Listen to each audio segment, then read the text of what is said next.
Assalamualaikum warahmatullahi wabarakatuh. Bismillahirrahmanirrahim. Alhamdulillah wassalatu wassalamu ala Rasulillah nabiyina wa habibina wa syafi'ina Muhammad bin Abdullah wa ala alihi wa ashabihi wa man ihtada bi hadihi wastanna bi sunnatihi ila yaumiddin amma ba'd.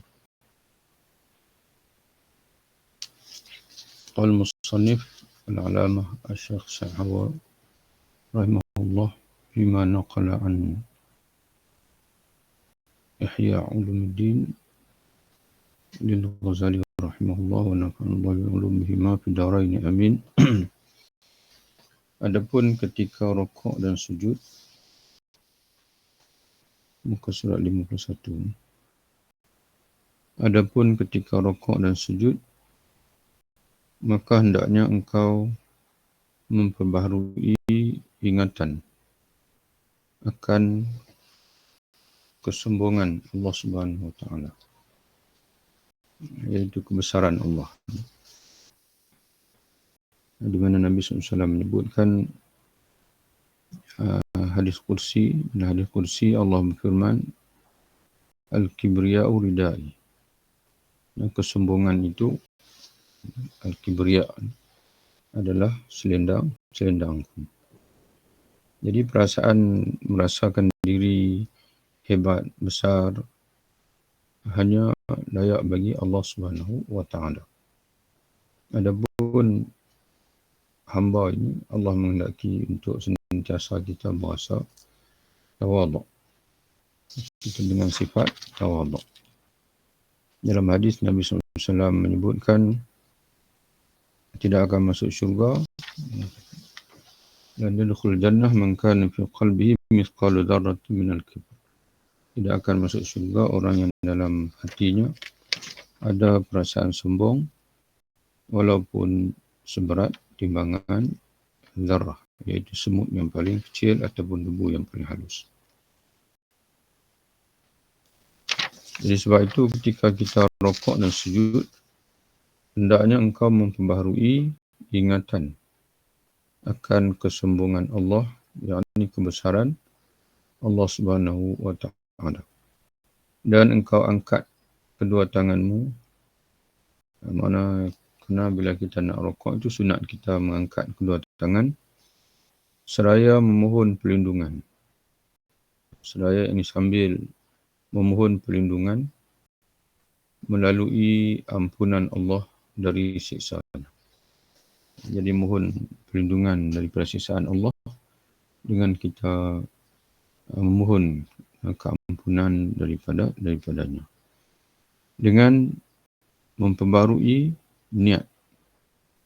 Mana di samping kita memperbarui niat kita dan dengan mengikuti sunnah Nabi SAW.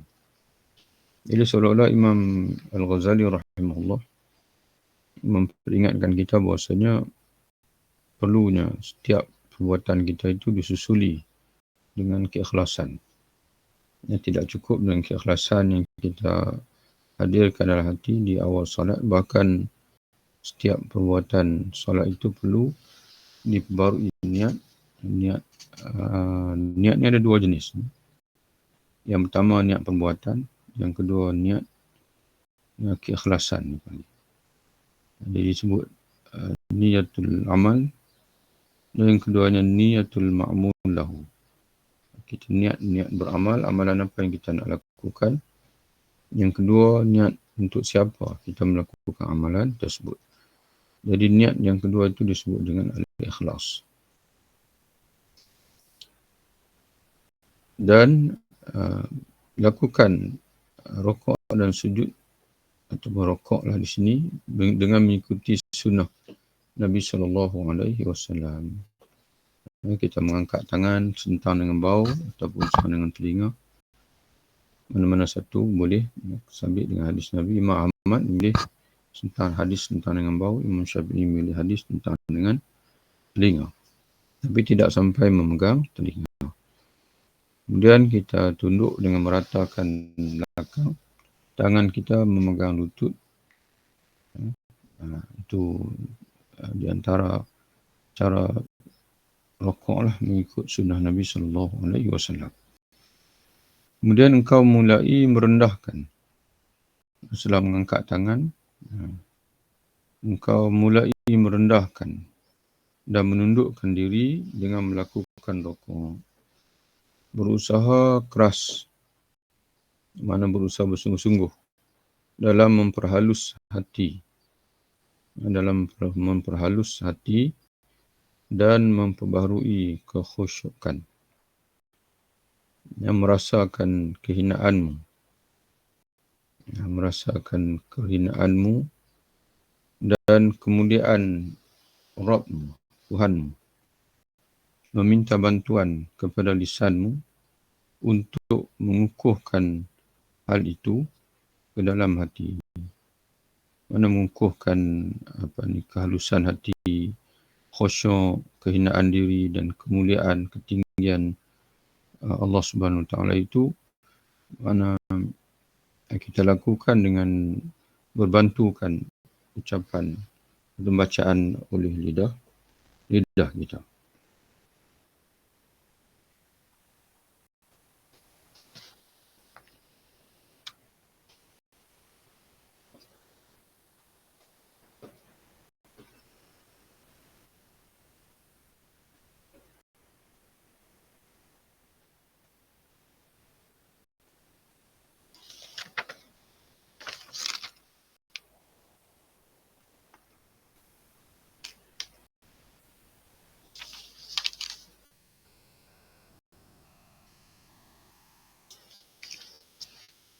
Dalam bahasa Arabnya disebut tajtahid, berusahalah bitarqiq qalbik, dalam melembutkan hati kamu, tarqiq, menjinakkan hati dan juga memperbarui khusyuk. Jadi dalam diguna istilah tarqiq qalbik. Ini istilah yang samalah digunakan dalam banyak kitab hadis. Imam Al-Bukhari, Imam Muslim mereka menggunakan kalau selalu digunakan istilah tasawuf, istilah tazkiyah nafs, tapi dalam ulama-ulama hadis mereka selalu guna kitab raqaiq, kitab tentang raqaiq, kehalusan hati ataupun kelembutan hati. Kerana sinonim dengan hati yang baik ini adalah hati yang lembut, gandingan kepada hati yang keras. Fawailul lil qasiyati qulubuhum an dzikrillah. Kebinasaan kata Allah bagi orang-orang yang keras hatinya daripada mengingati Allah Subhanahu Wa Taala. Jadi sebab itu kata Imam Ghazali, ketika kamu rokok dan disusuli dengan sujud selepas ini, hendaklah kamu berusaha bersungguh-sungguh untuk melembutkan hati dan juga untuk memperbarui khusyuk. Dan pada masa yang sama kata dia, watastash'iru, menghadirkan perasaan zullaka, kehinaan dirimu, wa izza maulaka, dan ketinggian Tuhanmu, wa tida'uka wa ulu rabbik, dan betapa rendahnya kamu dan juga betapa tingginya Tuhan kamu. Wa tida'uka maknanya betapa kamu meletakkan diri kamu di bawah. Wa ulu rabbik, dan betapa Tuhan ini berhak untuk diletakkan di martabat yang paling tinggi. Kemudian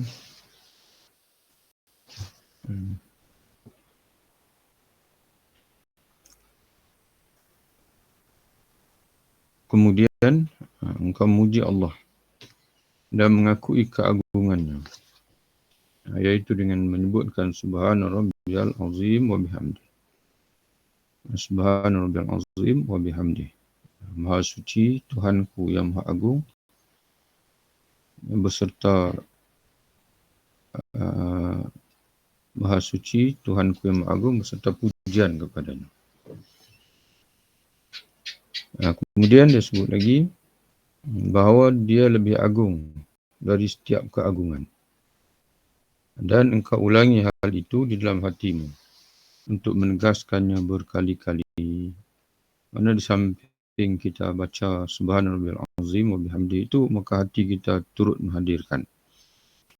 Jadi kita baca berulang kali, kita baca maka berulang kalilah hadirnya keagungan Allah dan juga pujian bagi Allah Subhanahu Wa Taala dalam hati kita.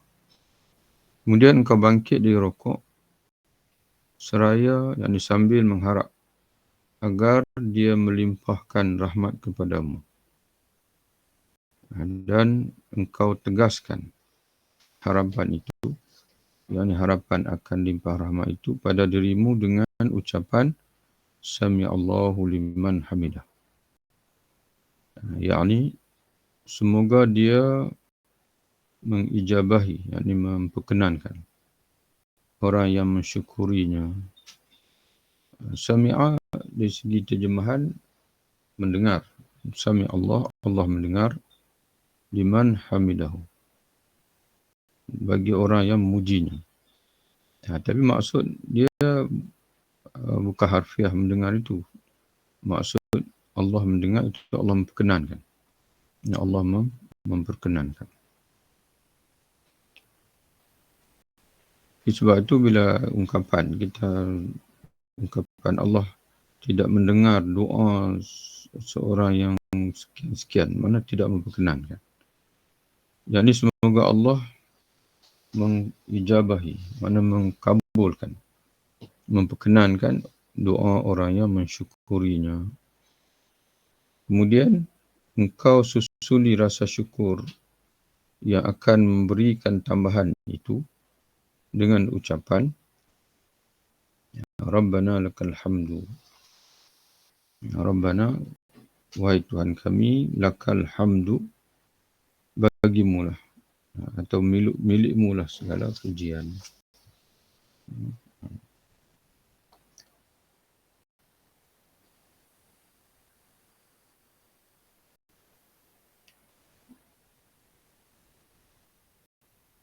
Summa turdifu zalika syukr al-mutaqadi lil mazid. Jadi tadi kita sebut dalam ucapan Sami Allahu liman hamidah. Sami Allahu liman hamidah. Allah mendengar, yakni memperkenankan permohonan orang yang hamidahu. Ai ajaba liman syakarahu. Di sini dia terjemahan dia ni agak sukar untuk kita nak sambung pengertian selepas itu. Sebab dia terjemahan dia tepat, kesilapan kita tadilah dalam bacaan. Tengok balik di sini dia kata dan engkau tegaskan harapan itu. Kita mula ni. Kemudian engkau bangkit dari rokok. Engkau bangkit dari rokok seraya ni sambil mengharap agar dia melimpahkan rahmat kepadamu. Dan engkau tegaskan harapan itu. Mana harapan agar Allah melimpahkan rahmat itu pada dirimu dengan ucapan Sami Allahu liman hamidah. Sami Allahu liman hamidah dari segi terjemahan harfiahnya, mudah-mudahan Allah mendengar orang yang memujinya.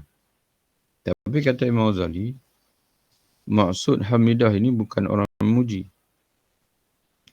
Dalam bahasa Arab pun disebut, dia kata liman syakarahu. Mudah-mudahan Allah memperkenankan orang yang mensyukurinya.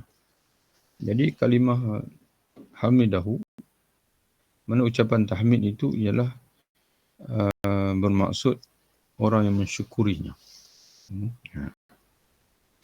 Jadi bila kita diberi ilham oleh Allah untuk bersyukur, bermakna kita akan mendapat, dipanggil limpahan rahmat. Sebab Allah Ta'ala janji dalam satu ayat yang kita semua selalu mendengar, la in syakartum la azidannakum. Jika kamu bersyukur, nescaya aku akan tambah. Aku akan tambah nikmatku atau rahmatmu kepada kamu. Jadi sebab itu dia kata, kemudian engkau susuli rasa syukur yang akan beri tambahan. Tambahan apa? Tambahan rahmat tadi. Okey. Tadi dengan kita kata sami Allahu liman hamidah, kita berdoa, ya Allah perkenankanlah.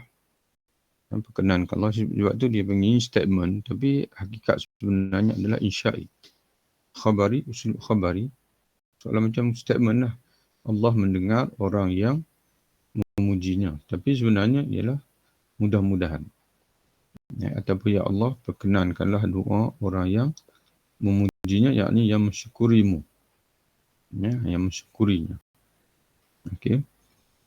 Kemudian engkau, bila kita bersyukur kepada Allah, maka Allah akan beri tambahan rahmat.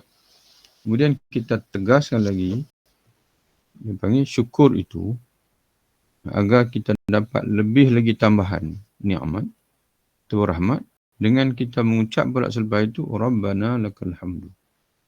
Wahai Tuhan kami, bagimulah segala pujian.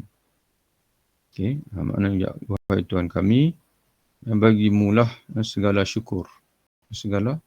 Segala dipanggil kesyukuran kami entahlah untukmu. Jadi supaya kita dapat lagi tambahan, la in syakartum la azidannakum. Semakin kita bersyukur, macam mana bersyukur itu? Iaitu dengan mengucapkan tahmid, maka semakin bertambahlah rahmat dan juga kurniaan Allah kepada kita. Kemudian engkau susuli rasa syukur yang akan beri tambahan itu dengan ucapan Rabbana lakal hamdu. Memberi tambahan apa itu? Tambahan rahmat ataupun nikmat itu dengan mengucapkan pula Rabbana lakal hamdu, dan engkau perbanyakkan ucapan. Engkau perbanyakkan ucapan.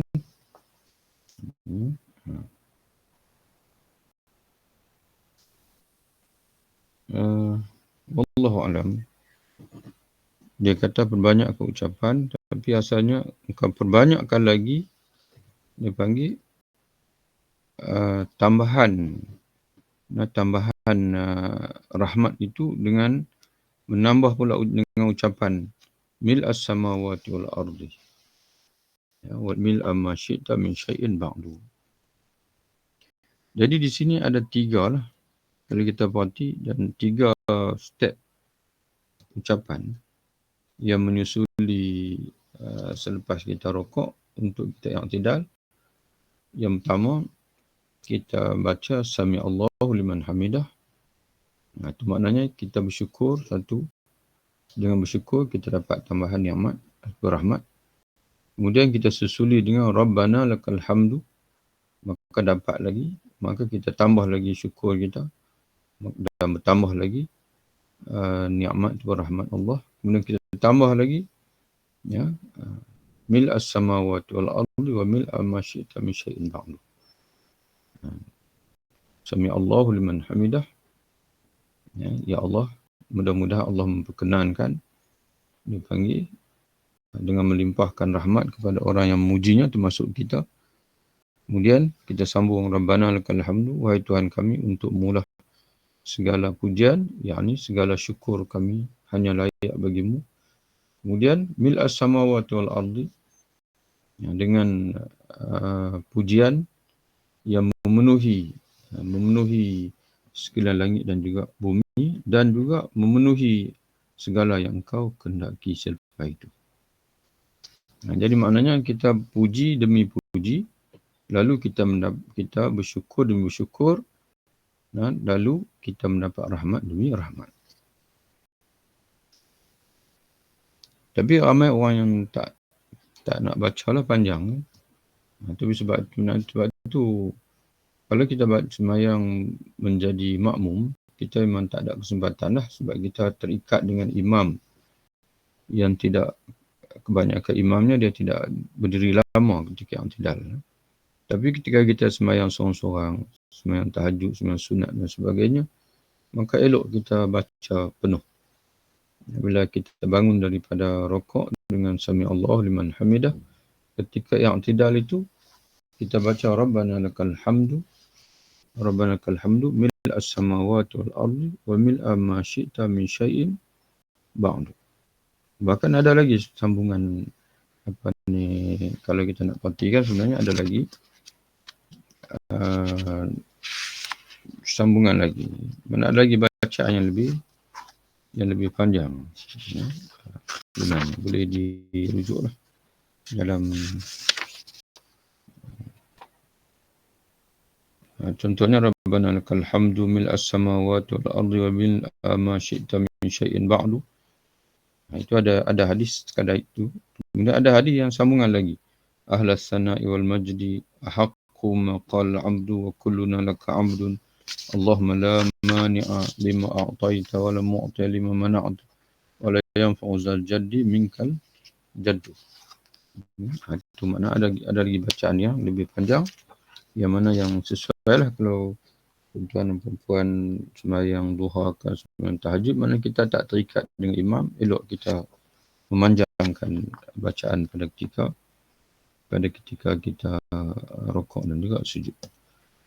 Jadi bacaan-bacaan itu bagi tuan-tuan dan perempuan yang nak baca sebagaimana yang dibaca oleh Nabi SAW, boleh dapatkan solat Nabi, salah satu tulisan boleh tuan-tuan dapatkan lah. Ataupun buku-buku yang lain yang seumpama dia. Dalam Al-Azkar Imam Nawawi pun ada, insya-Allah.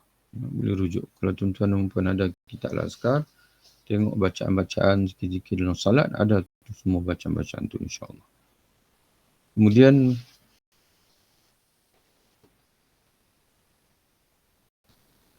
Kemudian kau tunduk bersujud, yang merupakan darjat ketundukan yang paling tinggi. Darjat ketundukan kita, tawaduk kita, rendah diri kita di hadapan Allah yang paling tinggi adalah ketika kita sujud.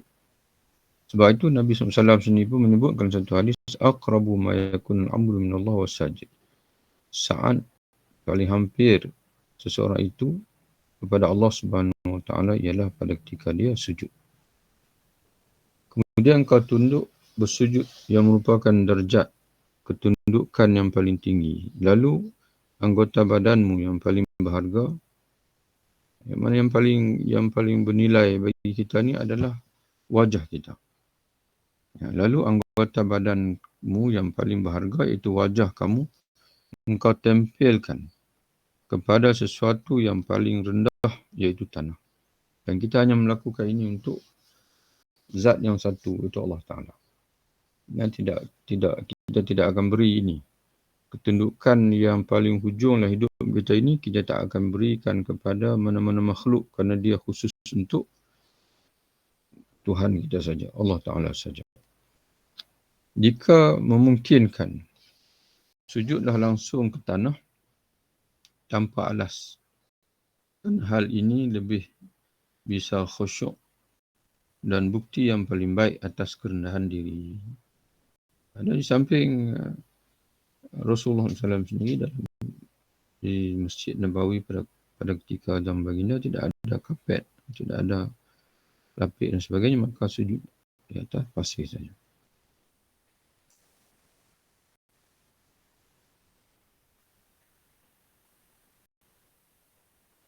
Jika engkau telah meletakkan dirimu berada pada tempat kerendahan, maka ketahuilah bahawa engkau telah meletakkannya di tempat yang tepat. Dan engkau kembalikan cabang kepada asalnya. Kerana sesungguhnya engkau diciptakan dari tanah dan akan kembali kepadanya, kepada tanah. Pada saat itulah hendaknya engkau perbaharui keagungan Allah pada hatimu, yakni dalam hatimu, seraya mengucapkan, sambil mengucapkan Subhana Rabbiyal A'la.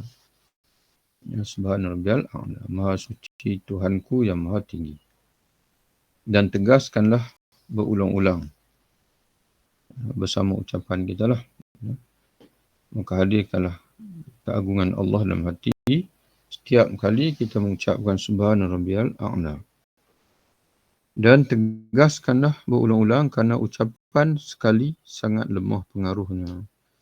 Jadi kita bacalah 3 kali, 5 kali, 7 kali, 9 kali. Maknanya 11 kali. Berulang-ulang kita ucapkan.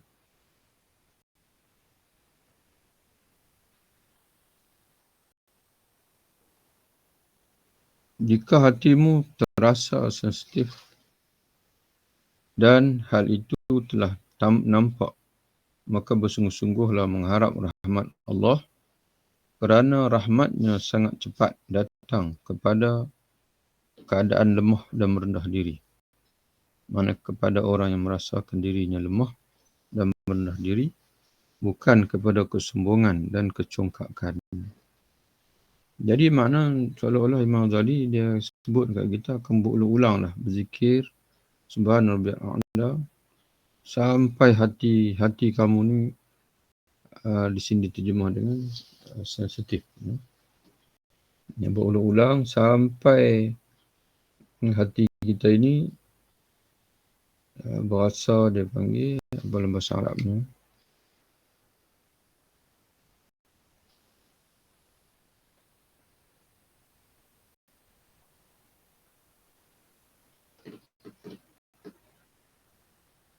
فإذا رق قلبك رق, sehingga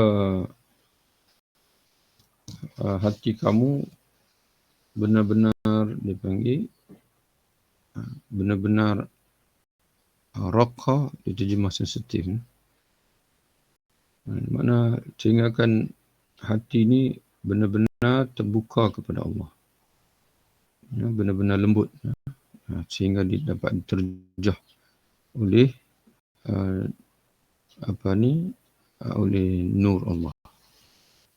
Mana dia mengulangi tadilah tarqiq tadi ni, sehingga hati benar-benar lembut, sehingga kamu berasa hati kamu benar-benar halus. Mungkin boleh kita guna juga bahasa di sini, sehingga hatimu terasa sensitif, mana tersentuh, sehingga hatimu benar-benar tersentuh, hadir bersama dengan Allah SWT, maka pada ketika itu bersungguh-sungguhlah pula mengharapkan rahmat Allah. Jadi seolah-olah selagi hati kita belum sensitif, belum benar-benar merasai kehadiran Allah ini, makna ulang lagi bacaan tadi, sehinggalah hati kita benar-benar dipanggil bersama dengan Allah Ta'ala, maka pada ketika itu hadirkan pula pengharapan kita kepada rahmat Allah. Kerana rahmat Allah sangat cepat datang kepada keadaan lemah, kepada keadaan orang yang merasakan dirinya lemah dan merendah diri, bukan kepada kesombongan dan kecongkakan. Kemudian angkatlah kepalamu seraya bertakbir dan memohon keperluanmu, angkat daripada rukuk kepada duduk, kepada sujud, daripada sujud untuk berada dalam posisi duduk di antara dua sujud, dengan mengucapkan Rabbighfir warham. Rabbighfir, wahai Tuhan, berilah keampunan, warham, berilah kasih sayangmu atau kerahmatanmu, wa tajawaz amma ta'lam, dan hapuskanlah segala dosa yang engkau ketahui dari diriku. Rabbighfir diterjemah, ya Allah ampunilah, warham kasihanilah, wa tajawaz Tajawaz makna jangan ambil kira. Jangan kau ambil kira. Jangan kau balas. Amma ta'lam, dari dosa-dosa yang engkau lebih mengetahuinya. Atau doa-doa lainnya yang engkau sukai. Biasa kita ketika duduk di antara dua sujud, kita baca Rabbighfirli warhamni wajburni warfa'ni warzuqni wahdini wa'afini wa'fu anni. Itu merupakan gabungan beberapa hadis Nabi sallallahu alaihi wasallam. Rasulullah ketika duduk di antara dua sujud, pernah Rasulullah berdoa satu kalimah saja, itu minta ampun. Allahumma ghfirli. Ya Allah, kurniakanlah keampunan untukku. Maknanya baginda mengulang-ulangkannya sebagaimana hadis Huzaifah. Ketika duduk di antara dua sujud, Nabi mengulang-ulangkan Allahumma ghfirli, Allahumma ghfirli, Allahumma ghfirli. Dan dalam hadis yang lain, Nabi mengulang-ulang Rabbighfirli, Rabbighfirli, Rabbighfirli. Dan dalam hadis yang lain, Nabi menyebutkan sallallahu alaihi wasallam, Allahumma ghfirli warhamni wahdini wa'afini warzuqni. Dalam hadis yang lain, Nabi membaca ketika duduk di antara dua sujud, Rabbighfirli warhamni wajburni warfa'ni warzuqni wahdini. Jadi kata Imam Ghazali, kita pilihlah mana-mana satu untuk kita ulang-ulangkan. Kemudian tegaskanlah tawaduk berkali-kali. Lalu sujudlah lagi sebagaimana sebelumnya. Adapun tasyahud, apabila engkau telah duduk tasyahud, maka duduklah dengan penuh adab. Dan nyatakanlah bahawa semua selawat dan kebaikan, yakni berupa akhlak yang suci, adalah semata-mata milik Allah. Ini kita sebut at-tahiyatul mubarakatus salawatut tayyibatu. At-tayyibat iaitu segala akhlak yang baik. Sama ada at-tahiyat. At-tahiyat makna apa? Kebesaran. Tahiyatul mubarakat, keberkatan, tambahan nikmat, tambahan kurniaan untuk al-mubarakat. As-salawat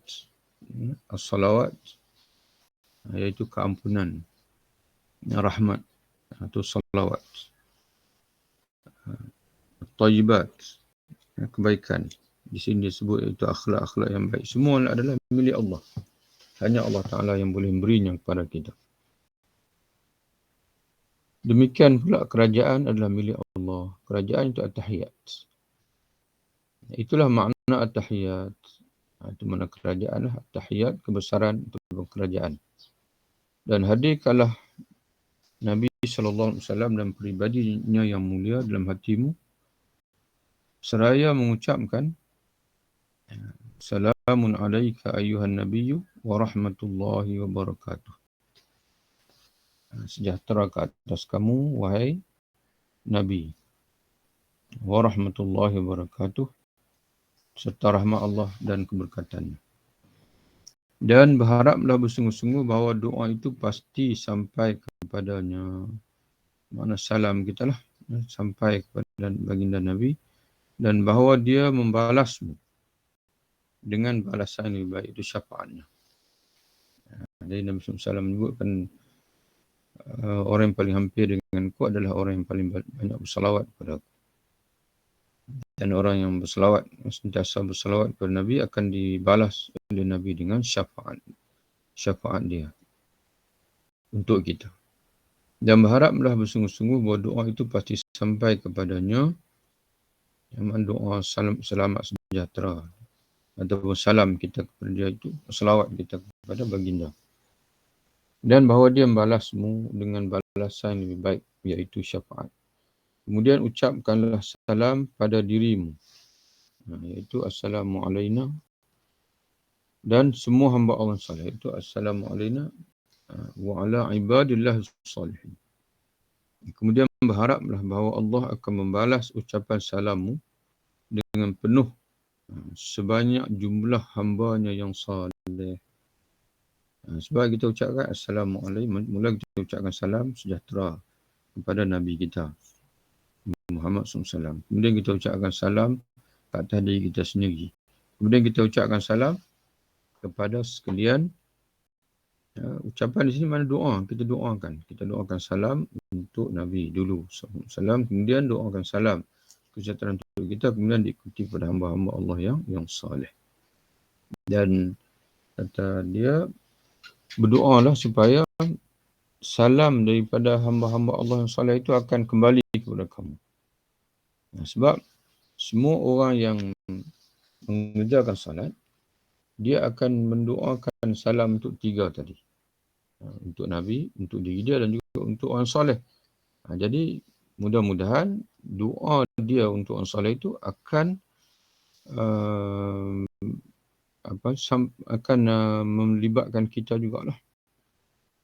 Jadi sebab itu para ulama berpesan pada kita, kamu jadilah orang yang soleh supaya kamu mendapat doa setiap kali orang yang salat berdoa.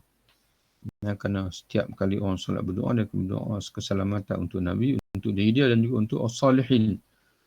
Assalamualaikum ya Nabi wa rahmatullahi wa barakatuh. Assalamualaikum wa ala ibadillah salihin.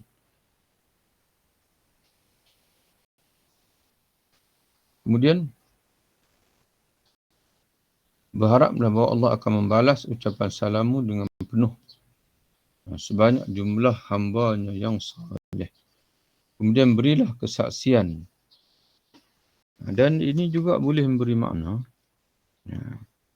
Dan berharaplah bahawa Allah akan membalas ucapan salamu.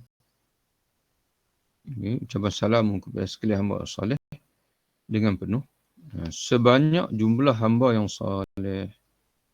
Tadi maksud yang tadi, kerana orang yang salih, bila orang yang sembahyang pun akan mendoakan orang yang salih, masuk kita, mudah-mudahan kita juga dia orang salih. Dan boleh juga kita memahami doa bizahril ghaib. Nabi sebut dalam satu hadis, seorang mendoakan rakannya dalam keadaan rakan tidak mengetahui, malaikat akan berada di sebelah dia mendengar doa itu, lalu malaikat mengaminkan dan malaikat mendoakan yang sama. Jadi bila kita mendoakan ke atas sekalian, kesejahteraan ke atas sekalian orang yang salih, jadi malaikat akan mendoakan yang sama untuk kita. Kemudian berilah kesaksian kepada wahdaniyahnya, iaitu dengan mengucapkan syahadah, asyhadu an la ilaha illallah wa asyhadu anna Muhammadar Rasulullah. Dan kemudian berilah kesaksian kepada wahdaniyahnya dan kesaksian kepada kerasulan dari Muhammad SAW, iaitu asyhadu anna Muhammadar Rasulullah, seraya memperbaharui janji kepada Allah dengan mengulangi 2 kalimah syahadah untuk mendapatkan pertahanan dengan kalimah tersebut. Untuk mendapat pertahanan dengan kalimah tersebut. Litahassun dia panggil. Jadi kalimah asyhadu an la ilaha illallah wa asyhadu anna Muhammadar Rasulullah merupakan benteng bagi seorang Muslim daripada kekufuran, daripada syirik, daripada riak dan sebagainya. Karena kalimah syahadah itu disebut dengan kalimah itu taqwa. Taqwa mana? Wiqayah. Wiqayah itu yang menyelamatkan, yang memelihara, yang menjaga. Kemudian berdoalah di akhir solatmu dengan doa yang maksud disertai sikap tawaduk. Di akhir solat itu kena bawa tawaduk, khusyuk, merendah diri dan berharap ijabah ni, perkenan kepada Allah. Jadi di antara doa yang maksud daripada Nabi di hujung salat, sebelum kita beri salam, setelah kita selesai tahiyat, salawat dan salawat, iaitu Allahumma inni a'udzubika min azabil qabr wa azabil nar wa min fitnatil mahya wal mat wa min fitnatil masihid dajjal. Dan sebagian ulama menyatakan bahawa pesanan Nabi supaya berdoa di hujung salat juga ialah sebelum bagi salam. Allahumma a'inni ala dzikrika wa syukrika wa husni ibadatik. Nabi menyebutkan kepada Abu Zar, wahai Abu Zar, aku kasih kepada kamu kerana Allah. Aku kasihkan kamu kerana Allah, maka jangan kamu tinggal daripada berdoa di hujung salat. Sebagian ulama berkata di ujung solat ini selepas beri salam, dan ada ulama berkata di ujung solat itu sebelum beri salam, ya Allahumma a'inni ala dzikrika wa syukrika wa husni ibadatik. Ya Allah, bantulah aku untuk senantiasa beribadat kepadamu, mensyukurimu, dan juga untuk sentiasa menyebutmu, dan juga mensyukurimu, dan juga memperelokkan ibadat kepadamu. Sertakanlah kedua orang tuamu dan seluruh kaum muslimin di dalam doamu. Pada saat mengucapkan salam, tunjukkanlah kepada para malaikat dan hadirin. Tujukanlah. Pada saat mengucapkan salam, tujukanlah kepada para malaikat dan hadirin yang berada sebelah kanan kita. Sebelah kanan kita. Dan juga kiri kita. Assalamualaikum warahmatullahi wabarakatuh. Mana kita tujukan salam kepada malaikat dan juga seluruh kaum muslimin yang berada di sebelah kanan kita, mana sampai ke dunia sebelah lagi lah, dan juga sebelah kiri kita, malaikat dan muslimin yang berada di sebelah kiri sampai ke muka bumi sebelah lagi. Dan mengikut mazhab Syafi'i, cara memberi salam ialah Assalamualaikum menghadap kiblat, warahmatullah baru kita berpaling. Assalamualaikum warahmatullahi. Kemudian bila kita nak Assalamualaikum, berpaling semula menghadap kiblat, bila warahmatullah barulah paling ke kiri. Ya, Assalamualaikum masih di menghadap kiblat. Bila masuk warahmatullah baru kita menghadap ke kanan. Kemudian daripada kanan, Assalamualaikum menghadap kiblat, kemudian warahmatullah menghadap ke kiri.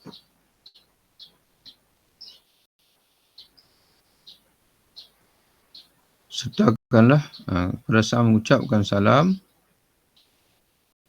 tujukanlah kepada para malaikat dan hadirin. Tadi sebelum itu, kata dia dalam doa kita jangan lupa kedua ibu bapa kita. Sebab itu Sufyan As-Sawri bila orang tanya dia sejauh mana sebab dalam Quran Allah Ta'ala memerintahkan kita supaya ucapkanlah, berdoalah untuk dua ibu bapa kamu, Rabbirhamhuma kama rabbayani shaghira. Lalu orang tanya pada Sufyan As-Sawri, banyak mana kita nak kena berdoa? Dia kata, jika kamu berdoa pada setiap kali kamu salat, mudah-mudahan kamu menunaikan hak kepada dua ibu bapa kamu.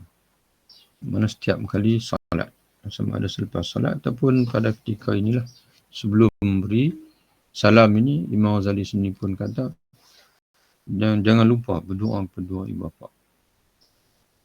Pada saat mengucap salam, tujukanlah kepada para malaikat dan hadirin, dan akhirilah salat dengannya. Bersyukurlah kepada Allah atas perkenannya untuk menyempurnakan ketaatan ini, kerana dia yang mengizinkan kita untuk salat dan juga menyempurnakan salat kita. Dan salat adalah sebesar-besar ketaatan kepada Allah selain daripada syahadah. Anggaplah bahawa salatmu ini merupakan salat terakhir yang bisa jadi engkau tidak mendapatkan kesempatan yang lain lagi untuk melakukannya. Jadi bila kita menganggap, dan Rasulullah sendiri pun pesan begitu, wassalli salatan muwaddah, tunaikanlah salat seperti salat yang perpisahan, mana tak ada lagi kesempatan lagi nak sembahyang. Inilah salat yang terakhir. Jadi kita akan jaga sungguh-sungguh. Jadi kemudian tanamkanlah rasa malu dan sungkan dalam hatimu. Ini selesai habis dah, selesai. Cuma penutup dia tu nanti insya-Allah dalam bacaan, sekali lagi bacaan kita akan selesailah bab berkenaan dengan salat insya-Allah. Sebagai dipanggil sarana atau wasilah yang pertama dalam wasail tazkiyah, dalam sarana-sarana untuk penyucian jiwa. Baru ni anda dah baca satu buku dalam bahasa Arab. Ada seorang penulis itu lama dah nak beli, mungkin 5-6 tahun dah beli pasal buku ni, tapi baru teringat baca 2-3 hari baru ni.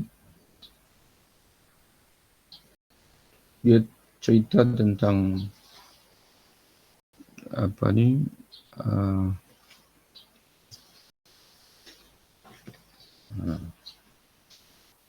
kimia as-salah. Tajuk dia beli kimia as-salah. Dia ambil mungkin dia menumpang Imam Al-Ghazali. Imam Al-Ghazali ada kimia as-sa'adah. Kimia orang zaman dulu, kimia ni adalah ramuan, rahsia ramuan. Kerana orang zaman dulu, ahli falsafah dulu, dia merasakan bahawa dengan adunan kimia yang tepat itu boleh mengubah logam itu menjadi lebih bernilai. Boleh menjadi emas dengan kimia. Jadi ramuan Imam Ghazali tulis kimia as-sa'adah, ramuan kebahagiaan. Jadi penulis ni pun Dr. Ahmad Khairi Al-Umari, kimia as-salat, ramuan salat. Jadi seolah dia nak gambarkan daripada salat itu boleh mencetuskan kebangkitan. Jadi bagi dia kata kita duk sibuk-sibuk nak mencetuskan kebangkitan dalam hati orang Islam ni dengan teori ini dan sebagainya. Sebenarnya kebangkitan itu dia boleh dicetuskan dengan salat. Sebab salat ini semua orang Islam, hatta orang yang tak masuk, yang tak salat pun, dia tahu tentang salat. Ya, dan satu hari nanti kalau dia dapat kesedaran pun, benda yang mula-mula dia akan buat ialah salat. Bila orang tu dapat dah, maknanya diberi kesedaran oleh Allah untuk bertaubat lah, dia akan balik dan dia akan jaga salat. Jadi melalui penghayatan kepada salat itu, kita nak bentuk apa pun peribadi, kita boleh dengan salat. Sama ada nak bentuk peribadi yang cintakan agama, peribadi yang menjaga kebersihan ke, peribadi yang menghormati orang lain ke, peribadi yang boleh patuh kepada kepimpinan ke, semua sebenarnya boleh dicetuskan melalui salat, dia panggil. Ya, ramuan. Mana kita orang kata apa, hatta diri kita sendirilah, kita nak mencapai apa dalam diri kita ini, maka boleh melalui salat. Penghayatan bacaan, kalimah dan sebagainya boleh melalui salat. Ya, jadi sebab dia kata al-muhimmah ghairul mustahilah. As-salah biwasfiha adatun. Mana dia nak menguraikan salat sebagai satu alat di'iadati bina'ul alam, untuk mengembalikan pembinaan alam. Makna mencorakkan alam melalui salat. Ini salah satu yang barulah dikemukakan oleh penulis kitab ini. Wallahu a'lam bishawab. InsyaAllah kita jumpa lagi hari ini. Oleh sebab hari Ahad memang kita sajalah lewatkan sikit habis kuliah kita, walaupun tak lewat sangat, 8-5 minit. Sekali lagi bacaan, insyaAllah kita akan khatamkan tajuk ini, insyaAllah. Wabillahi taufiq. Wassalamualaikum warahmatullahi wabarakatuh.